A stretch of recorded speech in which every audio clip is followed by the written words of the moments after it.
नमस्कार दोस्तों, हिंदी विषय की श्रृंखला के आज दूसरे दिन में आप सभी का स्वागत है। कंटिन्यूस करते हैं कल से आगे। कल हमने जो पढ़ा थोड़ा सा मैं आपको बता दूं।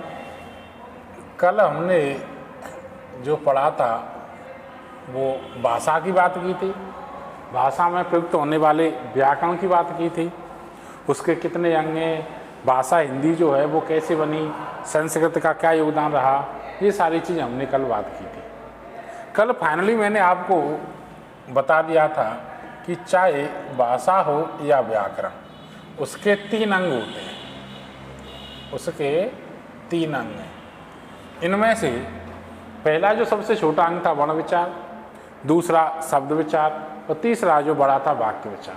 हाँ, विषय वस्तु के आधार पर जो सबसे बड़ा अंग माना जाता है वो है शब्द विचार। तो आज हम हिंदी व्याकरण को सबसे पहले जो शुरुआत करते हैं वो किस अंग से करते हैं? शब्द विचार से। तो समझना बहुत अच्छे इसमें टॉपिक हैं जो बहुत महत्वपूर्ण है, उपयोगी हैं। और शब्द विचार में शुरुआत करने से पहले सबसे पहले मैं बात करता हूँ आपके सामने शब्द की। सबसे पहले हम समझेंगे कि ये शब्द क्या चीज़ है। तो ध्यान देना, ये जो शब्द है तो शब्द कहते किसको हैं? तो ध्यान देना, ध्वनि या वर्ण। मैंने आपको कल बताया था कि जो कोई लिपि है, किसी भी लिपि के जो मानक चिन्ह हैं उनका मौखिक रूप तो क्या कहलाता है? ध्वनि। और लिखित रूप क्या कहलाता है? वर्ण। तो ध्वनि या वर्णों के सार्थक क्रम समूह को, ध्वनि या वर्णों के सार्थक क्रम समूह को हम शब्द कहते हैं।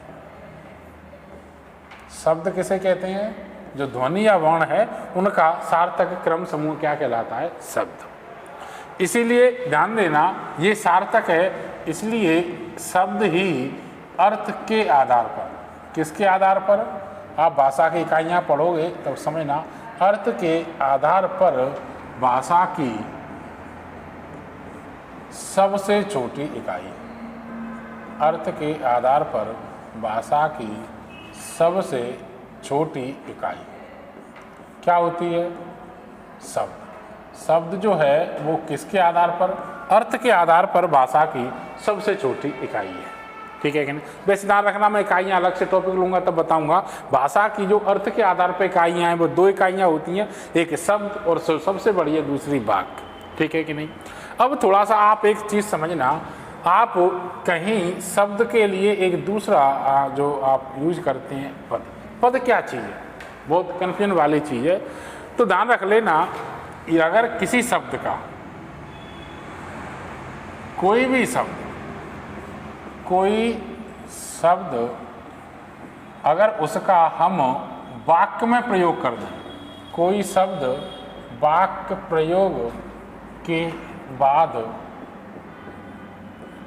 वह शब्द न होकर क्या कहलाता है? पद कहलाता है। पद क्या चीज़ है? शब्द और पद में आप अंतर समझे ना। वर्ण या ध्वनियों का जो स्वतंत्र सार्थक समूह है वो शब्द है, लेकिन अगर किसी शब्द का हमने वाक्य में प्रयोग कर दिया तो उस शब्द को क्या कहते हैं? पद।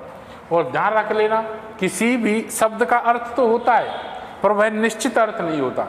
किसी भी शब्द का अर्थ निश्चित कब होता है? जब उसका वाक्य प्रयोग कर दिया जाता है। तो ध्यान देना, हम ये कह सकते हैं कि पदों का जो अर्थ है वह निश्चित होता है। अगर मान के चलिए थोड़ा सा क्वेश्चन बन जाए, पदों का अर्थ निश्चित होता है। अगर मैं कहूँ कि निश्चित अर्थ प्रदान करने वाली भाषा की सबसे छोटी इकाई क्या है, तो ध्यान देना आंसर क्या आएगा?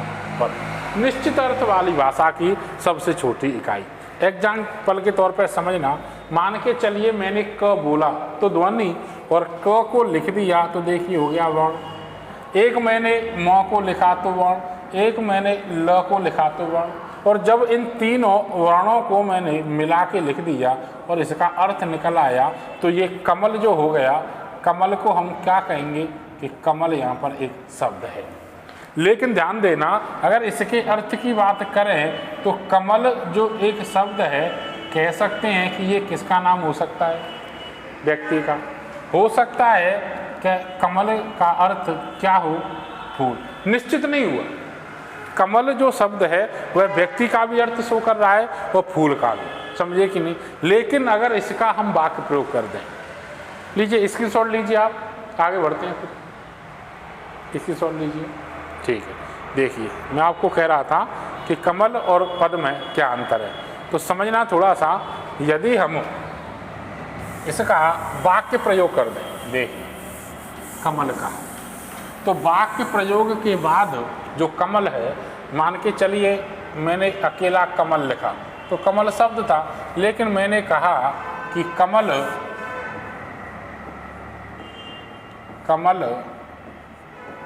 तुम घर जाओ, तो जब कमल शब्द को मैंने वाक्य में प्रयोग कर दिया तो ये कमल जो शब्द है उसको हम क्या कहेंगे, पद। और ये पद बन गया तो इसका अर्थ निश्चित हो गया कि यह किसका नाम है, व्यक्ति का, न कि हम इसको क्या कहेंगे, फूल। और अगर मैं इसी वाक्य को ऐसे लिख दूं कि तालाब में कमल खिल रहा है, तालाब में कमल खिल रहा है, तो समझना यहाँ पर जो कमल है इससे निश्चित हो गया कि ये फूल है, न कि व्यक्ति। तो वाक्य में प्रयोग करने के बाद कोई शब्द पद हो जाता है। शब्द और पद में इतना सा अंतर है कि शब्दों का अर्थ निश्चित नहीं होता, लेकिन पदों का अर्थ क्या होता है, निश्चित। तो इतनी सी बात मैंने आपको बताई कि शब्द क्या है। शब्द विचार इकाई में हम शब्द की परिभाषा, शब्द को ही हम पद कहते हैं, लेकिन कब कहते हैं ये समझा, शब्द और पद में क्या अंतर है। आगे की बात समझना कि जब हम शब्द विचार पढ़ेंगे तो इसको पढ़ने से पहले हम थोड़ा सा शब्दों का वर्गीकरण करते हैं कि शब्द है क्या चीज़, वह कहलाएगा शब्दों का वर्गीकरण। देखिए, शब्दों के वर्गीकरण के या शब्दों को बांटने के कई आधार हैं। इनमें से समझना, सबसे पहला शब्द वर्गीकरण का जो हम आधार लेते हैं वह लेते हैं उत्पत्ति। उत्पत्ति या इसको हम कह सकते हैं स्रोत। देखिए गौर देना, मैंने स्रोत कैसे लिखा है। अगर आप स्रोत ऐसे लिखते हो त्र के साथ तो क्या होता है, गलत। सही कौन सा है, स में र। तो उत्पत्ति या स्रोत के आधार पर हम शब्दों के वर्गीकरण का पहला आधार कौन सा ले रहे हैं, उत्पत्ति या स्रोत। देखिए उत्पत्ति या स्रोत कहते किसको है, उत्पत्ति या स्रोत कहते हैं, इसका मतलब है कि कोई भी शब्द है वह शब्द आया कहाँ से, शब्द कहाँ से आया, आया कहाँ से। अगर आप इस चीज़ को समझोगे, मान लेना उत्पत्ति स्रोत का मतलब क्या है कि कोई शब्द आया कहाँ से, तो समझना आपको पता है इस आधार पर जो शब्द हैं उनके कितने प्रकार है, 5। उत्पत्ति या स्रोत के आधार पर शब्द कितने प्रकार के, 5। मैंने कल आपको बताया था कि विश्व की सभी भाषाओं की जननी कौन सी भाषा, संस्कृत। सबसे पहले बनने वाली भाषा कौन सी, संस्कृत। तो ध्यान देना, शब्द के आने की एक स्थिति ये है कि हो सकता है कि वह शब्द सीधा संस्कृत से हिंदी भाषा में आया, बिना किसी परिवर्तन के आया, तो वो शब्द कैसे कहलाएंगे, तत्सम। यदि शब्द आया तो संस्कृत से, लेकिन किसी बदलाव या परिवर्तन के साथ हिंदी भाषा में आया तो वह कौन सा शब्द कहलाएगा, तद्भव। कोई शब्द जो किसी क्षेत्र विशेष तक ही सीमित रहता है वह कौन से शब्द कहलाते हैं, देशज। समझना, हमारे देश पर मुगलों का अधिकार रहा, तुर्कों का रहा, अंग्रेजों का शासन रहा, उनके द्वारा अपनी लिखवाए गए ग्रंथ लिखवाए गए, अपना वर्णन करवाया गया, तो उन ग्रंथों में जो शब्द हुए उनका सीधा सीधा हिंदी में भी प्रयोग हुआ, और जब विदेशी भाषाओं का हिंदी में प्रयोग हुआ तो उन शब्दों को क्या कहते हैं, विदेशज। समझना, कुछ शब्द ऐसे हैं जो दो अलग अलग भाषाओं से मिलकर बने, उनको हम कहते हैं संकर या मिश्रित। तो ध्यान देना, उत्पत्ति या स्रोत के आधार पर शब्द कितने प्रकार के, 5 प्रकार के। तत्सम शब्द सीधे अब पढ़ाएंगे जब बताएंगे, लेकिन अभी समझना वे शब्द जो संस्कृत से बिना किसी रूप परिवर्तन के सीधे हिंदी में प्रयुक्त हुए कौन से कहलाए? तत्सम। तद्भव भी संस्कृत के ही शब्द है, लेकिन ये थोड़ा सा रूप चेंज करके हिंदी में प्रयुक्त हुए। देशज क्षेत्र विशेष के, विदेशी भाषाओं के और दो अलग अलग भाषाओं के बनने वाले संकर या मिश्रण। तो ये उत्पत्ति या स्रोत के आधार पर था। शब्द कितने प्रकार के? 5 प्रकार के। समझिए, आगे बात करते हैं। अगला जो आधार है वह हम यूज करते हैं व्युत्पत्ति। व्युत्पत्ति का मतलब होता है संरचना। इसको हम कह सकते हैं बनावट के आधार पर। व्युत्पत्ति संरचना या बनावट के आधार पर। अगर हम इसको और क्लियर करें तो सब ध्यान रखना कि इसका मतलब है शब्द बना कैसे। उत्पत्ति का मतलब था शब्द आया कहाँ से, और व्युत्पत्ति का मतलब है शब्द बना कैसे। अब शब्द बनने को समझना, मैंने आपको बताया कि वर्ण या ध्वनियों का जो क्रम समूह है वह क्या कहलाता है? शब्द। जब सीधे वर्ण या ध्वनियों को मिलाकर कोई शब्द बनता है तो वह हिंदी भाषा का मूल शब्द होता है, और उस मूल शब्द को हम व्युत्पत्ति के आधार पर क्या कहते हैं? रूढ़ शब्द। रूढ़ का मतलब समझना जो मूल शब्द है, बना नहीं किसी अन्य शब्द से, सीधे वर्ण या ध्वनियों को। मान के चलिए हमने 3 ध्वनि क म ल इनको मिलाया और इनको मिलाने से कमल शब्द बन गया, तो कमल यहाँ पर कैसा शब्द कहलाएगा? रूढ़ शब्द। ठीक है कि नहीं? दूसरा ध्यान रख लेना, ये शब्द बनाए गए, और शब्द बनाने के लिए मैंने आपको बताऊंगा कि जो शब्द संरचना है, कि हिंदी भाषा में शब्द बनाने को क्या कहते हैं? शब्द संरचना। तो शब्द संरचना की मैं आगे बताऊंगा कितनी इकाइयाँ होती हैं। ध्यान देना, ये वे शब्द हैं जो मूल शब्द नहीं थे, 2 रूढ़ शब्दों को आपस में मिलकर बनाया गया, और व्युत्पत्ति के आधार पर वो शब्द कैसे कहलाते हैं? यौगिक शब्द। अब यौगिक शब्द, यौगिक का मतलब होता है, मेरी बात सुन लेना, नए शब्द बनाना। गौर देना, यहाँ पर मैं यही बता देता हूँ, हिंदी भाषा में नए शब्द बनाना या नए शब्द बनाने को हम कहेंगे शब्द संरचना, या अंग्रेजी में कह सकते हैं वर्ड फॉर्मेशन। और भाषा में शब्द संरचना की कितनी इकाइयाँ होती हैं? तो ध्यान देना, 4। अगर हमें नए शब्द बनाने हैं तो नए शब्द बनाने के लिए जो मूल शब्द थे, रूढ़ शब्द थे, उनसे नए शब्द कैसे बनाए जाएंगे? तो इसके लिए हम 4 इकाइयों का प्रयोग करते हैं। एक इकाई जो नए शब्द बनाते हैं वह क्या कहलाती है? संधि। दूसरी क्या कहलाती है? समास। तीसरी इकाई जिससे नए शब्द बनाए जाते हैं क्या कहलाती है? उपसर्ग। चौथी जिससे नए शब्द बनाए जाते हैं प्रत्यय।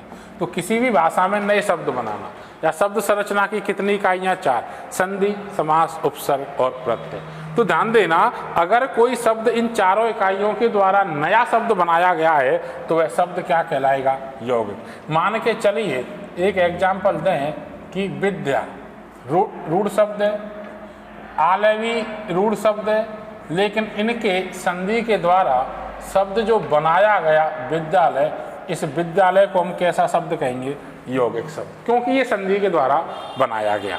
तो ध्यान रखना, जो 4 इकाइयों से शब्द बनाए जाते हैं उनको हम क्या कहते हैं? यौगिक शब्द।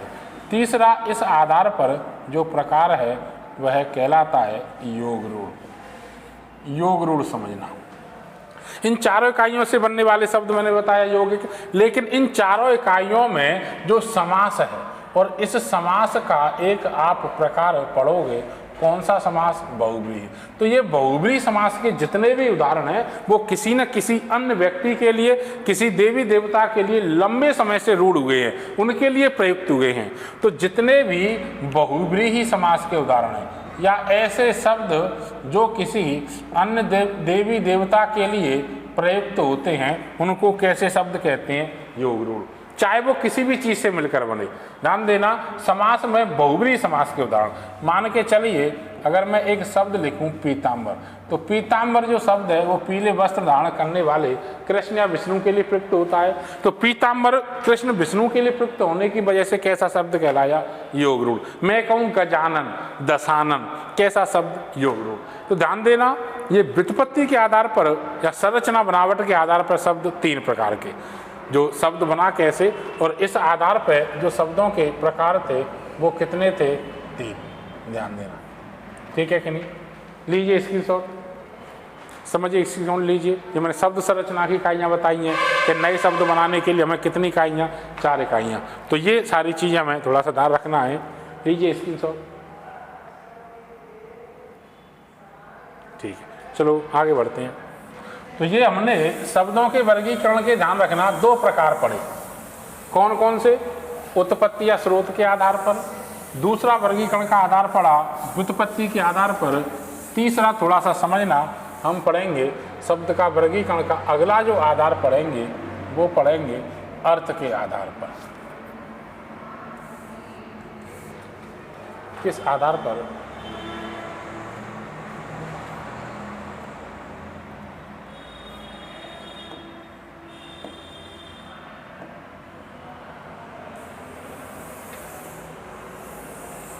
अभी जो हम पढ़ रहे हैं वो क्या पढ़ रहे हैं?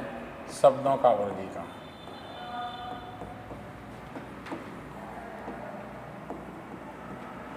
और शब्दों के वर्गीकरण के हम 2 आधार पढ़ चुके हैं, उत्पत्ति और व्युत्पत्ति। तीसरा जो आधार हम शब्द वर्गीकरण का पढ़ने जा रहे हैं वह है अर्थ के आधार पर। किसके आधार पर? अर्थ। तो अर्थ के आधार पर आप समझना शब्द 2 ही प्रकार के हैं। ऐसे शब्द जिनका अर्थ होता है वह कहलाते हैं सार्थक शब्द। कैसे शब्द? सार्थक। और दूसरे ऐसे शब्द जिनका स्पष्ट अर्थ नहीं होता वो कैसे शब्द हैं? निरर्थक। ध्यान रखना, निरर्थक शब्दों की अपनी उपयोगिता है। आप अव्ययी भाव समास पढ़ोगे। देखिए, निरर्थक शब्द आप कहाँ पर पढ़ते हो? अव्ययी भाव समास। जैसे कपड़े, लत्ते, बाल, बच्चे, ऐसे कुछ जो उदाहरण है वो किस समास में आ जाते हैं? अव्ययी भाव में। एक अव्ययी भाव एक आप निरर्थक शब्द पढ़ोगे द्वंद्व समास। और द्वंद्व समास के जब 3 वेद पढ़ते हैं तो इसमें इतरेतर, वैकल्पिक और ये किसमें आते हैं? समाहार। जैसे आप चाय के साथ क्या यूज करते हो? वाय। रोटी के साथ आप क्या यूज करते हो? गोटी। ठीक है, ध्यान देना, सार्थक के साथ हमेशा निरर्थक शब्दों का प्रयोग होता है। तो किस समास के उदाहरण? द्वंद्व समास, और द्वंद्व में भी किसके? समाहार। ऐसे ही अव्ययी भाव समास में भी हम पढ़ते हैं कुछ निरर्थक शब्द। देखिए, सार्थक शब्दों की बात करें तो इनको कई सार्थक शब्दों में हम क्या क्या पढ़ते हैं, इनका कोई स्पष्ट वर्गीकरण नहीं है कि इसके इतने प्रकार है। देखिए, अगर आप जो पर्यायवाची पढ़ते हैं तो वो किस में आता है? सार्थक में। आप शब्द युग्म पढ़ते हो वो किस में आता है? सार्थक में। विलोम शब्द आप पढ़ते हो किस में आता है? सार्थक में। देखिए, अनेकार्थी पढ़ते हो, एकार्थी पढ़ते हो, ठीक है। अनेक शब्दों के लिए एक शब्द,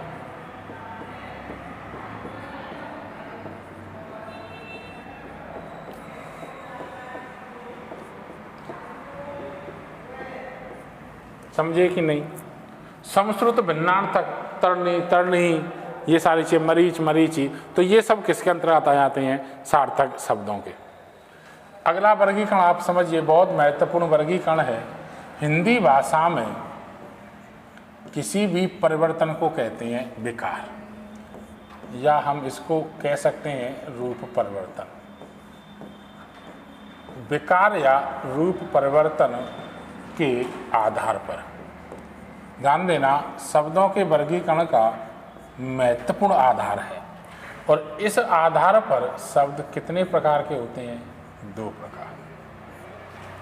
विकार या रूप परिवर्तन के आधार पर शब्द कितने प्रकार के? 2। समझना, एक शब्द कहलाते हैं विकारी। विकारी का मतलब समझना, ऐसे शब्द जिनमें परिवर्तन लाया जा सके, जिनमें विकार लाया जा सके, वो क्या कहलाते हैं? विकारी शब्द। और हिंदी भाषा में विकारी शब्द भी कुल कितने हैं? 4। ध्यान देना, एक विकारी शब्दों में आता है क्या?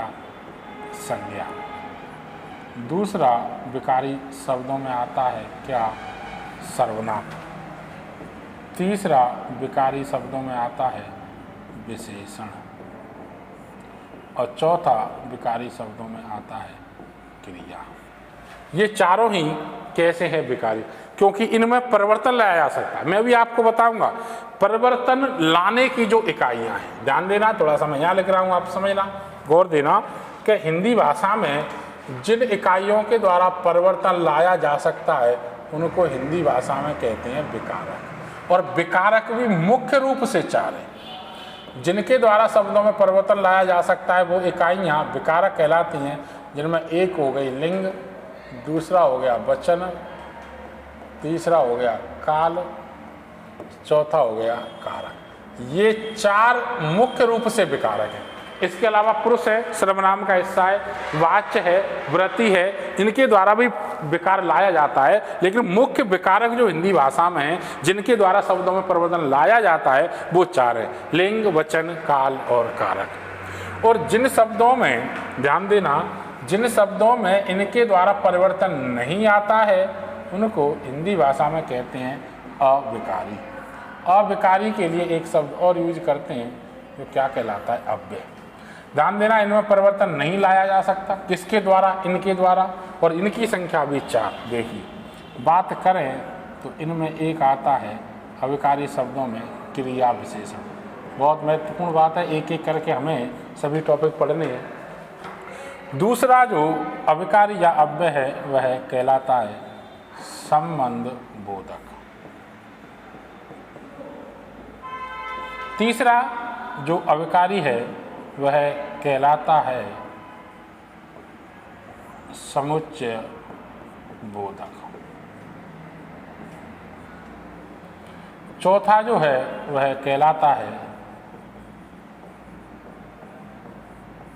विस्मयादि बोधक। मुख्य रूप से अविकारी या अव्यय चार है, लेकिन एक अन्य प्रकार में हम पढ़ते हैं पार्टिकल्स, जिसको हिंदी भाषा में कहते हैं निपात। मुख्य प्रकार तो चार है लेकिन अन्य में आता है निपात। थोड़ा सा आप समझना, वर्गीकरण में पूरा सही कर देता हूँ, वैसे पढ़ेंगे कि यदि आप क्रिया विशेषण पढ़ते हो तो क्रिया विशेषण के भी चार प्रकार है। क्रिया विशेषण कितने प्रकार का? चार प्रकार का। देखिए, क्रिया विशेषण कितने प्रकार का? चार। यहाँ आप नहीं समझ पाओगे शायद, ठीक है। क्रिया विशेषण कितने प्रकार का? चार। में अभी आपको आगे की क्लास में बताता हूँ थोड़ा सा। क्रिया विशेषण भी चार प्रकार का होता है। देखिए, इसके जो चार प्रकार हैं, आप क्रिया विशेषण के चार प्रकार समझने के लिए एक शब्द यूज कर सकते हो, कास्पर। कौन सा? कास्पर। का से कालवाचक, आदेशों से स्थानवाचक, प से परिमाणवाचक और र से रीतिवाचक। ये क्रिया विशेषण भी कितने प्रकार का? चार। क्रिया के होने के समय का बोध कालवाचक, स्थान का बोध स्थानवाचक, मात्रा का बोध परिमाण, एक एक करके पढ़ेंगे, और होने के ढंग का बोध रीतिवाचक। ये हमने शब्द वर्गीकरण का एक दूसरा महत्वपूर्ण आधार पढ़ा। आप स्क्रीनशॉट ले सकते हैं। प्रत्येक बात को ये स्ट्रक्चर आपके बिल्कुल मस्तिष्क में होना चाहिए कि हमें क्या कैसे पढ़ना है। तो ध्यान देना, रूप, विकार या परिवर्तन के आधार पर भी शब्द कितने प्रकार के? दो प्रकार के। विकारी संज्ञा, सर्वनाम, विशेषण, क्रिया। अविकारी चार है, क्रिया विशेषण, संबंध, समुच्चय, विस्मय। अन्य प्रकार में आता है निपात। और क्रिया विशेषण के भी चार प्रकार। एक बात बताई थी कि हिंदी भाषा में जो विकार लाने वाली इकाइयां हैं जिनको हम विकारक कहते हैं वो भी चार है, लिंग, वचन, काल और कारक। ठीक है, आप लीजिए, स्क्रीनशॉट ले सकते हो आप। ठीक है कि नहीं? ठीक है, तो हम अब आगे बढ़ते हैं, समझना आगे की बात। हम